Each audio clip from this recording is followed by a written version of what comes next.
यहाँ बेसिकली कुछ क्वेश्चंस हैं, कल आपने चार्ट बना ली थी, वो चार्ट देखते रहना, क्वेश्चंस करेंगे, ठीक है।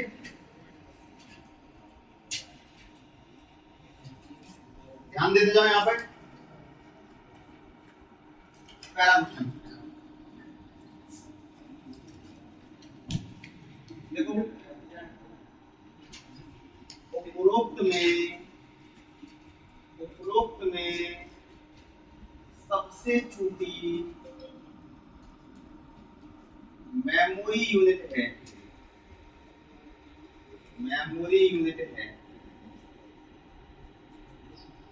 बाइट, बीबी, टीबी। चलिए तो पहला सवाल तो यही, उपरोक्त में सबसे छोटी मेमोरी यूनिट है, कौन सी है? बाइट। अपन ने पढ़ा था भाई स्टार्टिंग कहां से होती है? बिट से, उसके बाद बाइट से, केबी, एमबी, जीबी, पीबी, टीबी। तो यहाँ पर आंसर क्या है? बाइट। क्लियर? आराम से कर लोगे। वहीं अगर मैं आपसे ये लिखूं,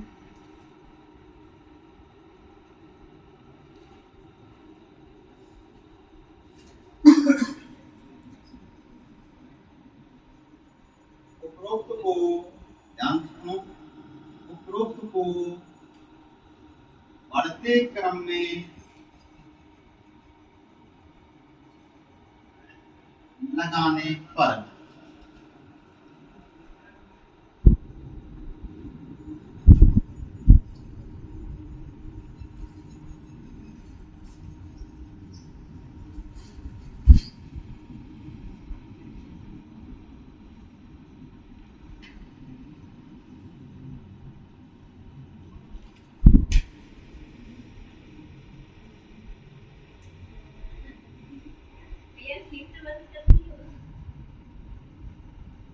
या चलो क्या है? कौन सा आंसर है? डी आंसर है। यहाँ आंसर डी है, दिख रहा है? किसी को कोई डाउट है? नहीं, आंसर है डी। क्योंकि क्या बोला? बढ़ते क्रम में। बढ़ते क्रम मतलब पहले छोटी, फिर उससे बड़ी और लास्ट में सबसे बड़ी। यहाँ देखो बाइट, जीबी, एमबी, टीबी, सही सीक्वेंस फॉलो नहीं किया। क्लियर हुआ कि नहीं हुआ? एक तो ये क्वेश्चंस आते हैं, या फिर क्या पूछेंगे जरा देखो, देखो ईबी का अर्थ है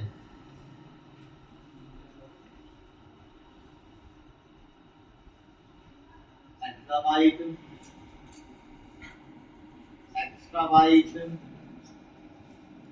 एक्सटेंडेड बाइट,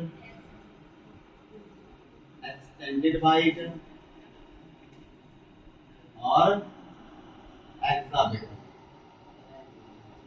ये क्या आंसर है? पहला आंसर है एक्साबाइट। देख रहे हैं? सिंपल सा।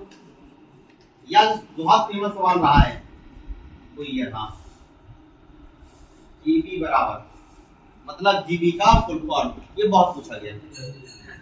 क्लियर हुआ कि नहीं? वहां जीबी वाला, जीबी का, एमबी का, टीबी का, पीबी का, ये बहुत पूछे जाते हैं। ठीक है, जब आप ये सारे क्वेश्चंस कर लोगे तो हम अगली कैटेगरी की तरफ जा पाएंगे। ध्यान सुनो, मेमोरी यूनिट में अगर हम बात करें तो सबसे छोटी यूनिट कौन सी है? बिट है। उसके बाद बाइट के बाद निबल में कन्वर्जन नहीं होती, एमबी, जीबी, टीबी और उसके बाद पीबी। समझ में आ रही कि नहीं आ रही? ये क्या? निबल। देखो निबल में कन्वर्जन नहीं की जाती। कभी भी आपने सुना है कि आपका निबल में डाटा खत्म हो गया या डाटा की स्पीड निबल में आ रही है? ये चीज हम कभी सुनते नहीं है। इससे एक बात साबित हो जाती है कि कभी भी निबल में कन्वर्जन नहीं किया है। निबल के सवाल बनेंगे, हम देखेंगे उनको भी, लेकिन अभी हम बात करेंगे जिसमें हम नॉर्मली यूज करते हैं, तो हम इन्हीं का प्रयोग करते हैं। और इनमें भी हम ज्यादातर प्रयोग कहां से करते हैं? बाइट से। कहां से करते हैं? बाइट से। तो बाइट से लेके कहां तक जाते हैं हम? पीबी तक जाते हैं। तो यहाँ एक बात याद रखना कि जब भी हम नीचे की ओर जाएंगे, जब भी हम क्या करेंगे? नीचे की ओर जाएंगे, नीचे की ओर जाने पर पावर क्या हो जाएगी? क्या जाएगी? बोलो, कर देखते हैं। बताना आप। मैंने बोला कि ध्यान सुनो, 1024 बाइट बराबर 1 केबी। ध्यान से, 1024 बाइट बराबर 1 केबी। 1024 को 2 पे घात 10 लिखा जा सकता है और 1 को 2 पे घात 0 लिखा जा सकता है। तो बाइट से केबी पे गए तो पावर में कितनी कमी आ गई? 2 पे घात 10 किसमें कन्वर्ट हो गई? 2 पे घात 0 में। कितनी कम हो गई? 10 कम हो गई। तो यही रूल हर जगह चलेगा। नीचे आने पर पावर में कितनी कमी आएगी? 10 की। वहीं पर अगर मैं ऐसा करूं, केबी से अगर हम बाइट पे जा रहे हैं तो क्या हो गया? 0 पावर किसमें कन्वर्ट हो गई? 10 में। तो ऊपर जाने पर क्या होगा? प्लस 10। और ये सवाल काम आएगा आपको, ठीक है। आजकल पेपरों में लगातार पूछ रही है ये सवाल। कितना समझ पा रहे हैं? क्लियर है कि अगर हम इधर से इधर जाएंगे, मतलब हम क्या कर रहे हैं, ऊपर से नीचे जाएंगे तो पावर में 10 की कमी होगी और नीचे से ऊपर जाएंगे तो पावर में 10 की बढ़ोतरी होगी। क्लियर है? कैसे सवाल आएंगे जरा देखो। सबसे क्लासिक सवाल जो पेपर में पूछा गया है वो ये है, 1 GB इज इक्वल टू 2 पे घात 20, 2 पे घात 30, 2 पे घात 40। ये सवाल बहुत आया हुआ है, ठीक है। 2 पे घात 10, 2 पे घात 20, 2 पे घात 30, 2 पे घात 40, ये 50 बार सवाल आया हुआ है। क्लियर है? एक्चुअली अगर ये आया है तो आंसर क्या होगा? तो करने की बात करते हैं। हमने क्या लिखा? 1 GB, ठीक है। और अगर हमें बताया ना जाए कि कहां तक जाना है, कहां तक जाना है, तो इसका मतलब सीधा सी बात है, कहां तक जाना है? बाइट तक जाना। अगर बताया नहीं गया तो, बताया जाए तो अलग कहानी है, लेकिन बताया नहीं जाए तो हम कहां तक जाएंगे? बाइट तक जाएंगे। तो 1 GB को अगर हम बात करें तो ऐसे लिख सकते हैं 2 पे घात 0 GB। 1 GB को 2 पे घात 0 GB लिखने में कोई समस्या है? नहीं है ना। चलिए, तो अगर हम बात करें जीबी से नीचे जाओ, देखो जरा कहां पे होगी तुम? कहां हो? जीबी कहां तक जाना है? तो हर स्टेप कितनी बढ़ जाएगी? 10, 20, 30। कितनी हो गई? 2 पे घात 0 था, कितनी बढ़ गई? 30 बढ़ गई। किसमें कन्वर्ट हो गया? कौन से कितना गया? 2 पे घात 30। और ये सब किए बिना भी हम कर लेते हैं। जीबी पे हैं तो गिनो 10, 20, 30। ये तो समझाने के लिए बता रहे थे कि थोड़ा बुद्धि चलाओगे तो आराम से कर पाओगे। क्लियर हुआ या नहीं? तो कर लोगे। आगे चले थोड़ा सा, अगर कुछ पूछे चलिए। तो याद रखो, अगर कभी भी छोटी यूनिट को बड़ी में कन्वर्ट करोगे तो हमेशा क्या होगा? वैल्यू घटेगी, पावर की मात्रा क्या हो जाएगी? कम होती जाएगी। इधर अगर मैंने आपसे पूछा कि बता जरा 16 GB बराबर, अब ये बताओ, करो करो, 16 GB बराबर अगर मैंने आपसे ये पूछा हुआ है तो इसका आंसर क्या आएगा जरा बताओ?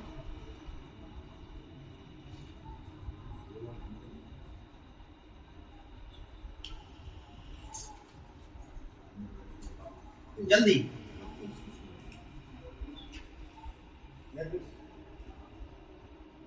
इसका पॉइंट ही रखा लगता है। हाँ क्या इसमें क्या ऑप्शन है आपको? अभी तो सिखाया है, अभी तो हम आपको सिखा रहे हैं। अगर आप क्वेश्चन पूछेंगे तो ऑप्शंस भी देंगे।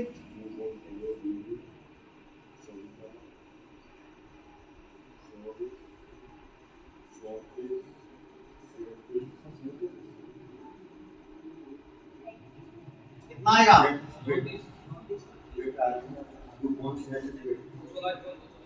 कितना आएगा? तो जब मैंने आपको बताया कि जब आपको कहां से जाना कहीं बताया ना जाए तो कहां से जाओगे? तो 16 पे रखोगे तो फिर 4 और फिर देखो जीबी पे हूं 10, 20, 30।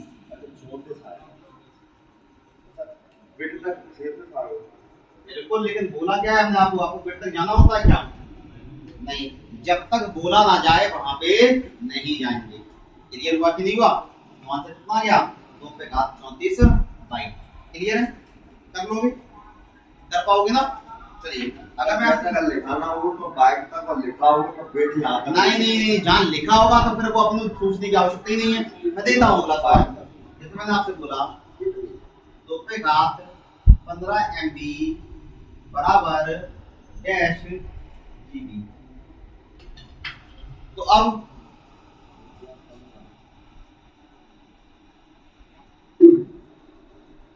बताओ 2 पे घात 15 MB बराबर डैश GB कितना आएगा? बोलिए रश्मि जी।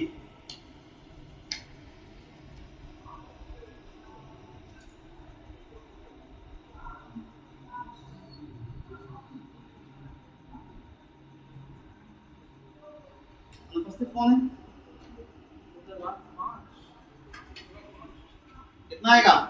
2 पे घात 5 अर्थात 32 GB। कितना आएगा? देख रहे हो?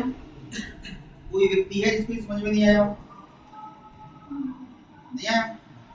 चलिए क्या बोला? 2 पे घात 15 MB ये दिया गया। कहाँ जाना है? GB पे। तो देखो अपनी पोजीशन कहाँ पे है? कहाँ हो आप? इस पोजीशन पे, ठीक है। और कहाँ आना है? नीचे। नीचे आने पर क्या हो? पावर घट जाएगी। हमें पता नहीं जीबी तक ही आना है, तो हमने बताया कि 2 पे घात 15 MB को अगर हम अगला देखें तो जीबी में आया और कितनी कम हो गई? 5 कम 10 कम हो गई। 2 पे घात 5 बचा। 2 पे घात 5 कितना होता है? 32 होता है। तो इस बार पहले इक्वल टू 30 बड़ा हुआ है। आंसर आ गया 32 जीबी। क्लियर हुआ कि नहीं हुआ? यहाँ पे कोई समस्या है? चलिए एक बात पूछिए आपसे।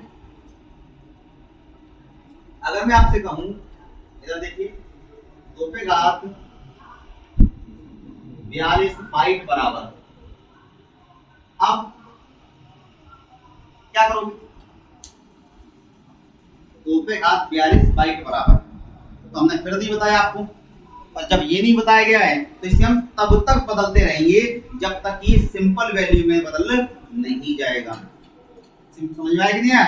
सिंपल। तो भाई बदला बाइट की बात अगली कौन सी आएगी? पावर कितनी बची? अभी और 2 पे घात 32 क्या छोटी वैल्यू है बड़ी वैल्यू है? बहुत बड़ी वैल्यू है। और कन्वर्ट करेंगे टीवी के बाद 2 पे घात छोटी वैल्यू है या बड़ी वैल्यू है? 2 to the power 22 is the large value. MB के बाद 2 पे घात, और ये छोटी है या बड़ी है? जीडी के बाद कितनी? और 2 पे घात तो छोटी है बड़ी है? छोटी है। क्या लिखा जा सकता है इसको? 4। क्लियर हुआ कि नहीं हुआ?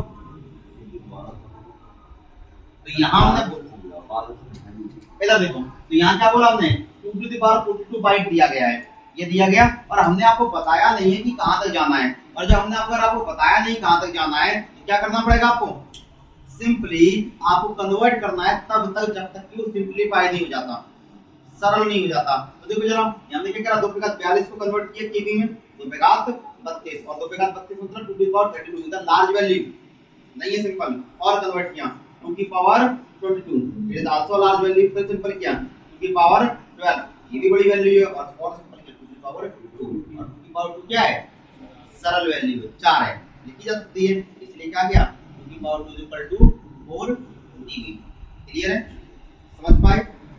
कर लोगे? चलिए एक सवाल मैं देता हूं और इसमें फिर लेंगे हम, ठीक है ना? चलो देखो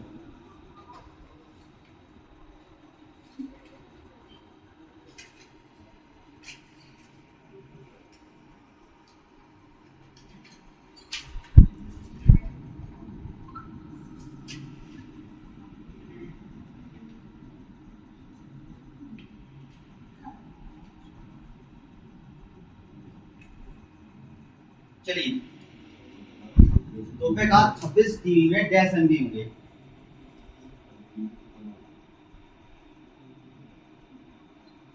जल्दी, बहुत सिंपल सवाल है। आंसर करके बस लिख लेना, बताना होती मुझे, मैं पूछूंगा।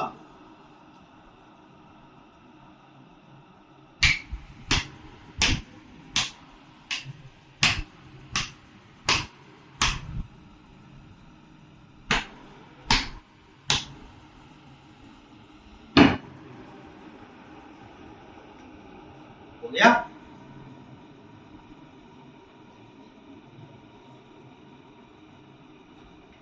चलिए, हो गया क्या नहीं हुआ?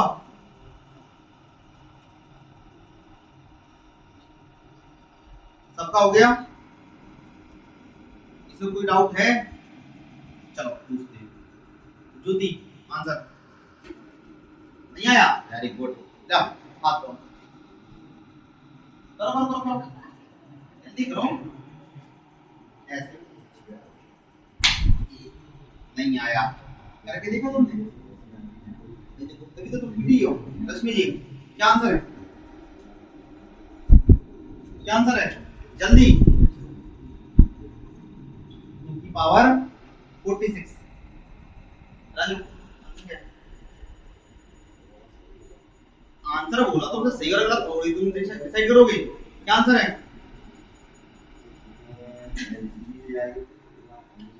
बेटा आंसर बताओ। 2 की पावर 6। चलिए अमित, 64 एमबी करके देखें। जितने लोग गलत होंगे उनको छूटेंगे। तो देखो क्या करना है, 2 की पावर टीबी को किसमें कन्वर्ट करना है? एमबी में। तुम कहाँ हो? ठीक है, टीबी में। कहाँ हो? टीबी में हो। और कहाँ जाना है? एमबी। ऊपर जाना है। ऊपर जाने पर पावर बढ़ती है। कितनी बढ़ेगी? टीबी को किसमें कन्वर्ट किया? जीबी में। तो बेगात 36 जीबी को एमबी में, तो बेगात 40। अभी तो हम ट्राई भी नहीं इस चक्कर में। क्यों निकल गई दिमाग से? हाँ जी, सामने लिखा हुआ है, काहे हटा दिया तुमने? ये क्वेश्चन तो कम से कम मिटा दिए ना हमने। साफ दिखा हुआ है, दिख रहा है। समझ में आ गई कि नहीं आ गई? कर पाओगे? एक और सवाल पूछते हैं, ठीक है? लास्ट है, आगे बढ़ेंगे। अगर मैं आपको दूं, ध्यान दो, 2 पे घात 19 एमबी में डैश टीबी है, ठीक है? इधर देखो,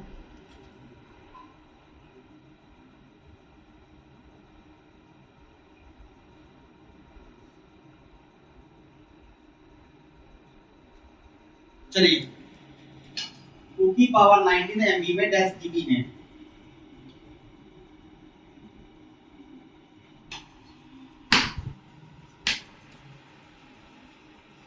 अरे आपस में डिस्कशन से बेहतर है ये करो।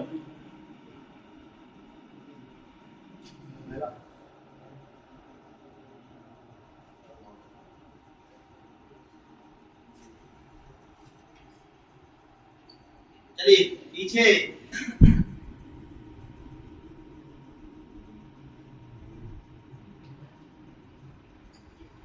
ए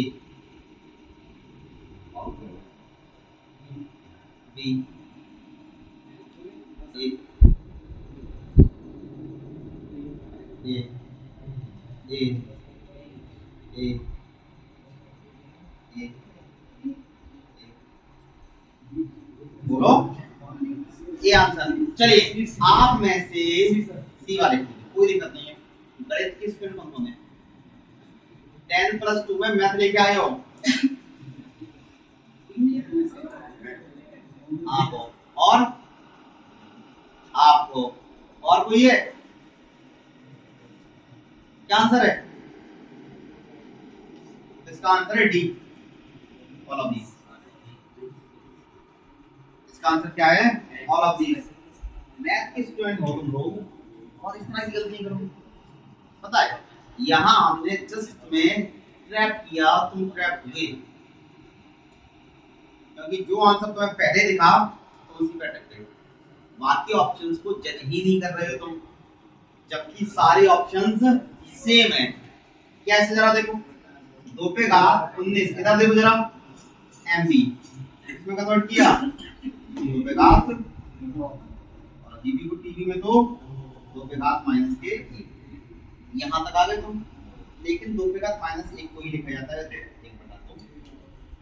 और इसको लिखा जाता है 8.5।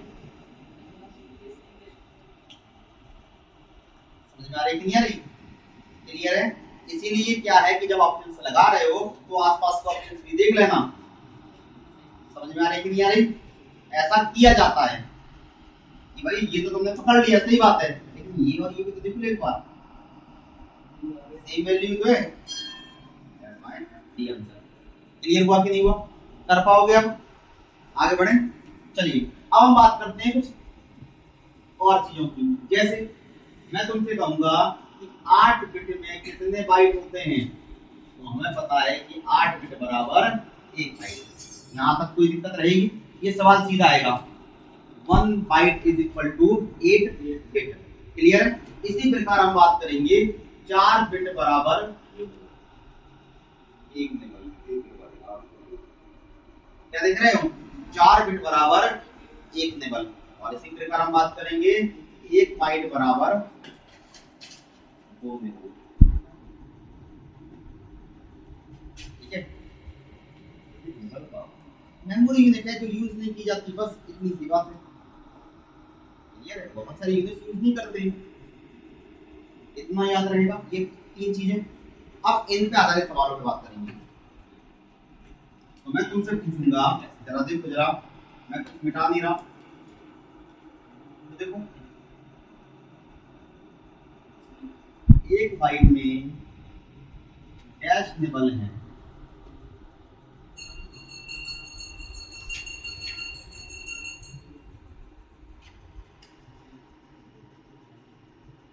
चलिए पहला सवाल तो यही, 1 बाइट में डैश निबल है, कितना है? 2 बाइट। सिंपल सी बात है, आंसर है 2। लेकिन अगर मैं आपसे ये पूछूं तो डैश निबल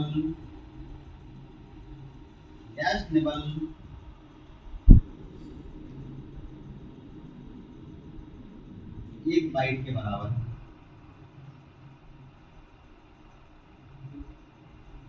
तो ऑप्शन क्या है? अभी भी क्या है? सेम है। अगर मैं आपसे ये पूछूं तो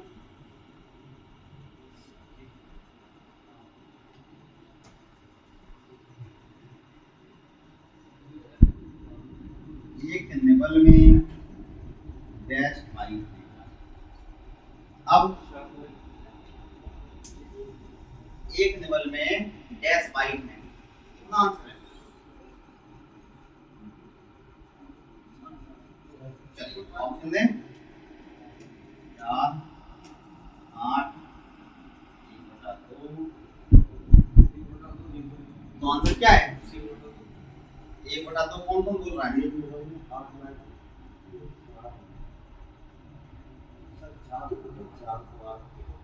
आंसर क्या आएगा? चलिए 4 वाले कौन कौन है? बोलो 4 वाले कौन कौन है? 1, 2 ही लोग हैं। 3 ज्योति, तेजल, बोलिए बोलिए, नहीं आया समझ में? कोई दिक्कत नहीं है, चलिए कोई दिक्कत नहीं, बाद में पहले हम उनको पीट लें, इनको समझ में नहीं आया। जा हाथ लो, सारा मार दूंगा मैं, जल्दी।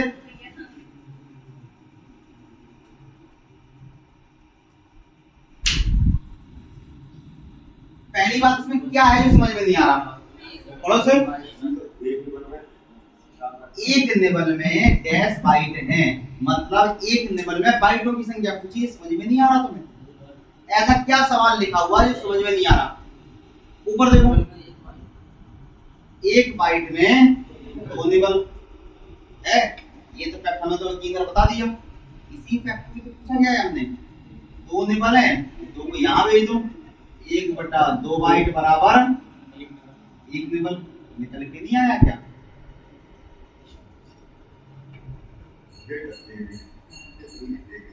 क्यों?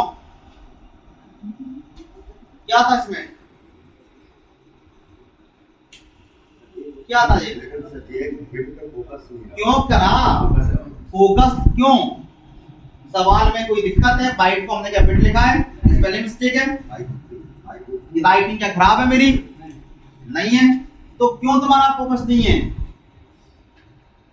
याद रखो, सिंपल सवाल गलत होते हैं, इस चीज को यकीन मानना। तुम में से वो सब लोग जो कि कहेंगे पेपर कठिन आया इसलिए हम फेल हुए, नहीं, तुम सरल सवाल गलत करके आए हो और इसलिए तुमने गड़बड़ करी है। मजाक नहीं कर रहा, सीरियस कह रहा हूं। सरल सवालों को गलत नहीं होना चाहिए, ये पूरी कहानी है। समझ में आ गई कि नहीं आ गई? यहाँ पर आपकी मेमोरी यूनिट कंप्लीट हो जाती है। बोलिए, बोलो। एक बाइट में 2 बाइट में आ जाए, 2 बाइट में सीधी बात है, 2 बाइट में भी हमने कहा तो है, कैलकुलेट कर लेना। 1 बाइट में 2 निबल तो 2 बाइट में 4 निबल, बेसिक कैलकुलेशन है। चलिए देखिए, ये सब कर लोगे तो अब हम चलेंगे हमारी सेकेंडरी मेमोरी पर। कहाँ चलेंगे? सेकेंडरी मेमोरी पर। तो ध्यान दो, बस बस बस इतनी काफी है। तो सेकेंडरी मेमोरी पे बात कीजिए। सेकेंडरी मेमोरी, पहली बात देखो, सवालों को समझना सीखो। अगर आप सवाल नहीं समझोगे तो दिक्कत आएगी। और जब भी सवालों का आंसर लगा रहे तो 1 सेकंड रुका करो, पॉज लिया करो। समझ में आ रही कि नहीं आ रही? 1 सेकंड का पॉज लो कि पूछा क्या गया है, और जो तुम खुद बोल रहे हो वही सवाल में लिखा है। जबकि नॉर्मली जब तुम बोल रहे हो ना 4, तो तुम्हारे दिमाग में 4 बिट ही निकलेगा, तुम खुद से बोलो तो, लेकिन नहीं बोलना किसको है, मेहनत कौन करे। तो देखो, सेकेंडरी मेमोरी अगर हम बात करें तो हमें क्या बोलते हैं?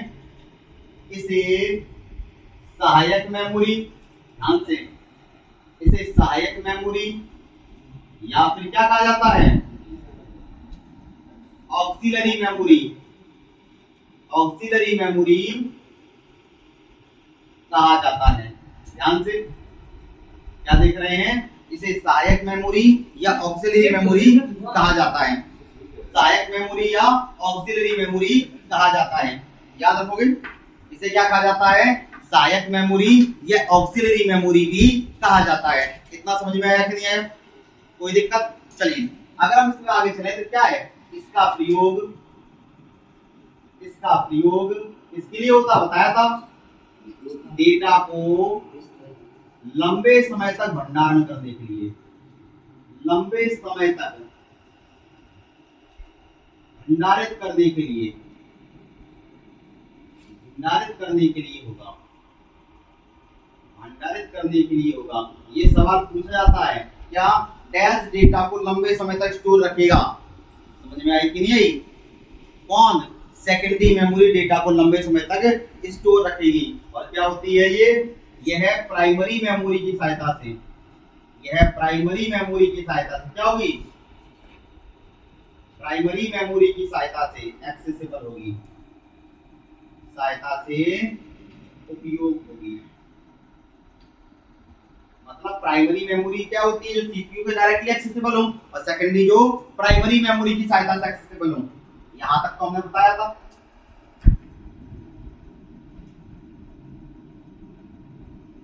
इतना क्लियर हुआ या नहीं हुआ? क्यों? अब देखो, कुछ नया पढ़ने को मिलेगा, वो है मेमोरी एक्सेस मेथड। क्या पढ़ेंगे? मेमोरी एक्सेस मेथड, अर्थात हमारी जो सेकेंडरी मेमोरी है, इस मेमोरी को एक्सेस करने के तरीके, इस मेमोरी को इस्तेमाल करने के तरीके। तो भाई कितने तरीके होते हैं? तो 2 तरीके होते हैं। एक होते हैं सीक्वेंशियल या सीरियल एक्सेस, सीक्वेंशियल या सीरियल एक्सेस, और दूसरा होता है डायरेक्ट या रैंडम एक्सेस, डायरेक्ट या रैंडम एक्सेस, डायरेक्ट या रैंडम एक्सेस। ध्यान सुनना, सीक्वेंशियल या सीरियल एक्सेस, दूसरा डायरेक्ट या रैंडम एक्सेस। तो पहला हम बात करेंगे सीक्वेंशियल, सीक्वेंशियल या सीरियल एक्सेस, सीक्वेंशियल या सीरियल एक्सेस। तो ध्यान से सुनो, एक चित्र बनाते हैं, उस चित्र के माध्यम से। अगर मैं कहूँ ये तुम्हारी मेमोरी है, मैं कहूँ कि ये क्या है? तुम्हारी मेमोरी है और उसमें कई सारी मेमोरी लोकेशंस हैं। किसी का नाम 1 2 3 4 5 6 7, इस तरह से इसकी मेमोरी लोकेशंस हैं। और यहाँ पर कोई वैल्यू है, यहाँ पर कोई एक कैरेक्टर बना हुआ है f, क्या बना हुआ है f, और तुम्हें ये पढ़ना है। क्या पढ़ना है? ये पढ़ना है। और यहाँ तक पहुँचने के लिए पहले तुम इसको पढ़ो, फिर तुम इसको पढ़ो, फिर तुम इसको पढ़ो, फिर तुम इसको पढ़ो, और लास्ट में तुम यहाँ पढ़ो। समझ रहे हो? तो यहाँ क्या हो गया कि भाई डिजायर्ड मेमोरी लोकेशन मतलब मनचाही लोकेशन तक पहुंचने के लिए तुम्हें क्या करना पड़ेगा? उससे पहले की सारी लोकेशन रीड या एक्सेस करनी पड़े, तो उसे क्या कहा जाएगा? सीक्वेंशियल या सीरियल एक्सेस। नाम से देखो, सीक्वेंशियल, सीक्वेंस से, या सीरियल, सीरीज से। तुम डायरेक्ट नहीं पहुंच पा रहे हो, तुम एक एक करके आगे पहुंच रहे हो, that's known as sequential access method. इसी को बोलते हैं, देखो इसे अनुक्रमिक, इसे अनुक्रमिक एक्सेस माध्यम कहा जाता है। एक्सेस माध्यम कहा जाता है। कोई व्यक्ति कहे कि अनुक्रमिक का मतलब तो सीक्वेंशियल से ही है, तो क्या होगा? मेमोरी की किसी लोकेशन को रीड करने के लिए, लोकेशन को रीड करने के लिए, रीड करने के लिए उससे पहले के, उससे पहले के सभी लोकेशन को, सभी लोकेशन को एक्सेस करना होता है, एक्सेस करना पड़ता है। समझ में आ रही कि नहीं आ रही? कि भाई इसका मतलब क्या है कि भाई किसी लोकेशन तक तुम जाना चाहते हो तो वहां तक जाने के लिए तुम्हें क्या करना पड़ेगा? क्या करना पड़ेगा? तुम्हें उससे पहले की सारी लोकेशन रीड करनी पड़ेगी। मतलब सपोज करो कि तुम्हारे मोबाइल में 10 गाने हैं और तुम्हें 6 नंबर का गाना बड़ा पसंद है, तो 6 नंबर के गाने तक जाने से पहले तुम्हें क्या करना पड़े? पहला गाना कंप्लीट करना पड़े, दूसरा, फिर तीसरा, फिर चौथा, फिर पांचवा, फिर छठवें पहुंचो। समझ में आ रही कि नहीं आ रही? ये चीज क्या कहलाएगी? सीक्वेंशियल। अब इसका प्रयोग कहां होता है जरा देखो, जरा देखो ध्यान से। मैग्नेटिक टैप इसका उदाहरण है, मैग्नेटिक टैप इसका उदाहरण है, इसका उदाहरण है। अर्थात अनुक्रमिक मेमोरी का एकमात्र उदाहरण कौन है? Magnetic tap. अनुक्रमिक मेमोरी का एकमात्र उदाहरण कौन है? Magnetic tap. और ये चीज आपको याद रखनी पड़ेगी। क्लियर है? अनुक्रमिक मेमोरी का एकमात्र उदाहरण कौन है? Magnetic tap. अब क्या होता है ये थोड़ी देर में भी समझ में आएगा। क्लियर है? ये बहुत बार सवाल आया हुआ है। मतलब अगर तुम देखोगे तो हर 3 में से 2 पेपरों में सवाल है अनुक्रमिक मेमोरी का उदाहरण है या मैग्नेटिक टैप है क्या? अनुक्रमिक memory, sequential access memory, sequential access मतलब पर काम करने वाली मेमोरी। क्लियर हुआ कि नहीं हुआ? वहीं अगर हम बात करें किसके बारे में? डायरेक्ट या रैंडम एक्सेस के बारे में, तो आप समझ रहे हो डायरेक्ट या रैंडम एक्सेस। भाई आपको कोई रूल फॉलो करने की आवश्यकता नहीं है। अगर आपके पास मेमोरी है इस तरह की,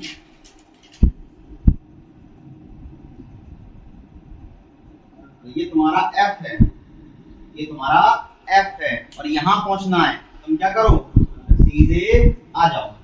समझ में आ रही कि नहीं आ रही? तो क्या हो जाएगा? वह एक्सेस मेथड, वह एक्सेस मेथड जिसमें मनचाही मेमोरी लोकेशन तक, मनचाही मेमोरी लोकेशन तक, मेमोरी लोकेशन तक सीधे पहुंचा जा सके, सीधे पहुंचा जा सके, उन्हें क्या कहा जाता है? Direct access method. क्लियर है? उदाहरण कौन कौन से हैं? देखो, hard disk, SSD, CD, DVD, Blu-ray, pen drive, ये सब क्या है? डायरेक्ट एक्सेस मेथड का इस्तेमाल करती हैं। क्लियर हुआ या नहीं हुआ? कोई दिक्कत? तो यहाँ हमने क्या देखा, कहाँ रह गए आप? हो गया ना?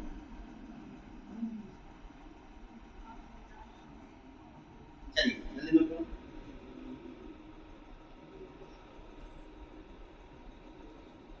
दिक्कत नहीं, तो आप चुप नहीं रह सकते, हम भूल जाते हैं,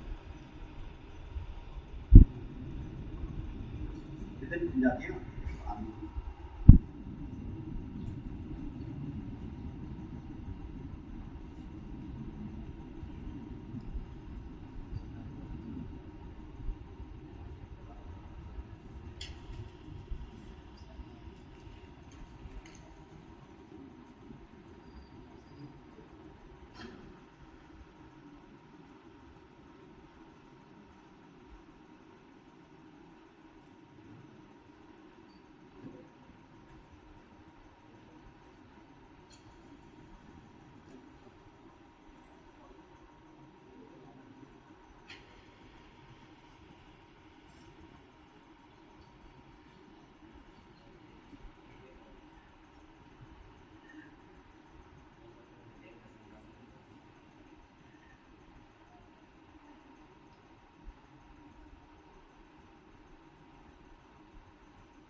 हो गया?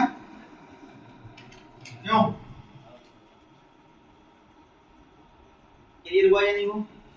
तो यहाँ हमने क्या देखा, इस्तेमाल करने के तरीके। बहुत सारी जगह पर इसे सेकेंडरी मेमोरी के प्रकार बोला जाता है। सीधी सी बात है यार, प्रकार तो नहीं बोल सकते। इट इज एक्सेस मेथड, सभी लोकेशन को एक्सेस करना पड़ता है, ठीक है? क्या है? एक्सेस मेथड, इस्तेमाल करने के तरीके। क्लियर है? अब सेकेंडरी मेमोरी क्या हो सकती है?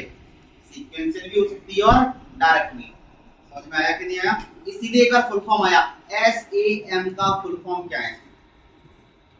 SAM, आप लोगों को लगता है SAM तो पढ़ा ही नहीं हमने, आपने SAM का मतलब क्या है? Sequential access method, not memory.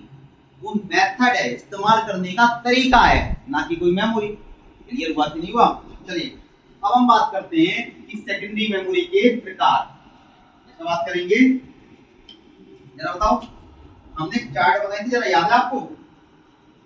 बनाई थी मेमोरी की, सेकेंडरी मेमोरी 3 प्रकार की। तो सेकेंडरी मेमोरी के प्रकार कितने हैं? सेकेंडरी मेमोरी के प्रकार ध्यान से सुनिए, काफी इंटरेस्टिंग है। कौन कौन सी? Magnetic, optical and electrical. तो मैंने आपसे कहा था कि मेमोरी 3 प्रकार की होती है secondary, that is magnetic, that is optical and last electrical. और यहां हम पढ़ेंगे मैग्नेटिक मेमोरी। क्या पढ़ेंगे? Magnetic memory. तो देखो, वह मेमोरी डिवाइसेस या वह स्टोरेज डिवाइसेस जिसमें डेटा को रीड एंड राइट, जिसमें डेटा को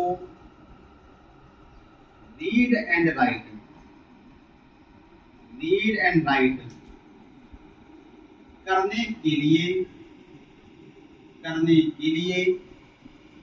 मैग्नेटिक मटेरियल जैसे आयरन ऑक्साइड या chromium dioxide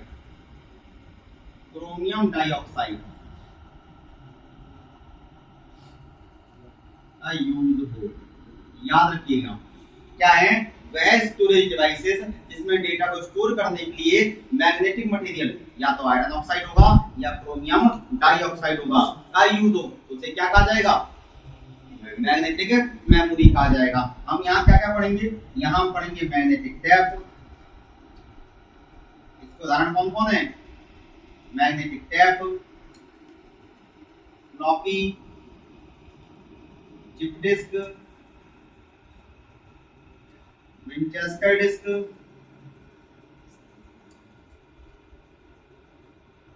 and hard disk. ये सारे पेपर में पूछे जाते हैं, जो नाम आप देख रहे हो ये सारे नाम आते हैं, ठीक है। विंचेस्टर डिस्क बहुत आता है, कभी कभी चिप डिस्क भी आता है, ठीक है। क्लियर है कि नहीं है? और ये सारे के सारे क्या हैं, सेकेंडरी मेमोरी डिवाइसेस में किसके अंतर्गत पड़े जाते हैं, मैग्नेटिक मेमोरी के अंतर्गत पड़े जाते हैं। इतना समझ में आ रहा है कि नहीं आ रहा, क्लियर है, कोई समस्या? चलिए आज के लिए अपन इतना ही देखेंगे, ठीक है।